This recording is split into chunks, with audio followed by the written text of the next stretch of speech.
আগামী মাসেই বাংলাদেশে আনুষ্ঠানিকভাবে চালু হতে যাচ্ছে প্রযুক্তিপ্রেমীদের বহুল আকাঙ্ক্ষিত গুগল পে সার্ভিস। সংশ্লিষ্ট সূত্রের বরাতে এরই মধ্যে যা নিশ্চিত করেছে একাধিক দেশীয় গণমাধ্যম। বহুদিন ধরেই ডিজিটাল পেমেন্ট সেবাটি পেতে বাংলাদেশ সরকারের কাছে আহ্বান জানিয়ে আসছিলেন নানা টেক এনথুসিয়াস্টস। কার্ড, টাকার ঝক্কি ঝামেলা আর চুরি ছিনতাইয়ের ভয় পেরিয়ে এবার কন্ট্যাক্টলেস এই লেনদেন সেবার সুবিধা পেতে যাচ্ছেন বাংলাদেশিরা। কিন্তু শত বাধা অতিক্রম করে আসতে যাওয়া প্রযুক্তিটির সুবিধা কি? গুগলের ডিজিটাল পেমেন্ট সেবা হিসেবে পরিচিত গুগল পে, যেটিকে ডাকা হয়ে থাকে গুগল ওয়ালেট নামেও।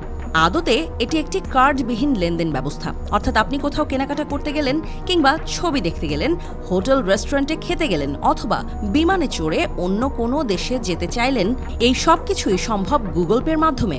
আপনার হাতে থাকা স্মার্টফোনটি হয়ে উঠবে আপনার ডিজিটাল মানি ব্যাগ, যার ফলে বহন করতে হবে না কোনো কার্ড কিংবা টাকা পয়সা।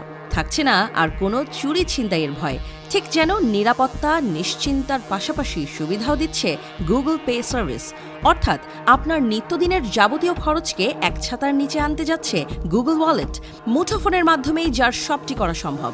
সময় তো বাঁচবেই, একই সাথে কমবে ভোগান্তিও।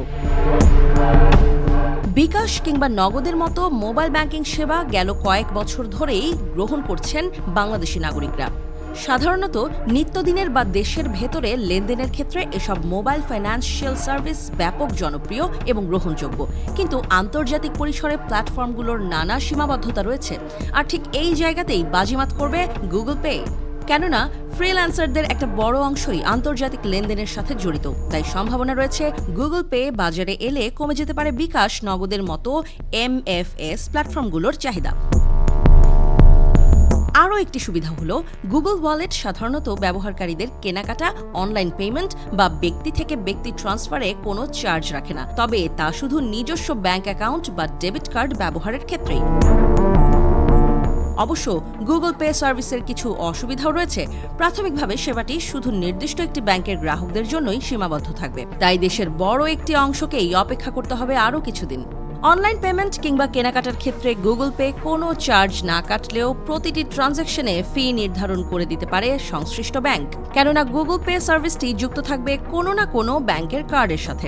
এমনকি গুগল ওয়ালেটের সাহায্যে আন্তর্জাতিক লেনদেনের ক্ষেত্রেও 1 থেকে 3% চার্জ দিতে হতে পারে সংশ্লিষ্ট ব্যাংককে। প্রাথমিক অবস্থায় দেশের সব স্থানেই হয়তো এতটা প্রচলিত হবে না গুগল পে সার্ভিস। কেননা এখনও বেশিরভাগ দোকান কিংবা শোরুমে NFC সংবলিত পর্যাপ্ত লেনদেনের যন্ত্র নেই।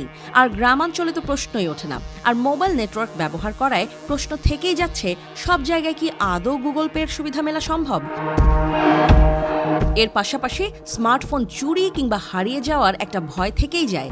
কেননা আপনার ফোনের লক শক্তিশালী না হলে খুব সহজেই অন্য কেউ তা হাতিয়ে নিয়ে ব্যবহার করতে পারবে ডিজিটাল ওয়ালেটটি, যার অর্থ টাকা আপনার, কিন্তু সেটি খরচ করছে অন্য কেউ।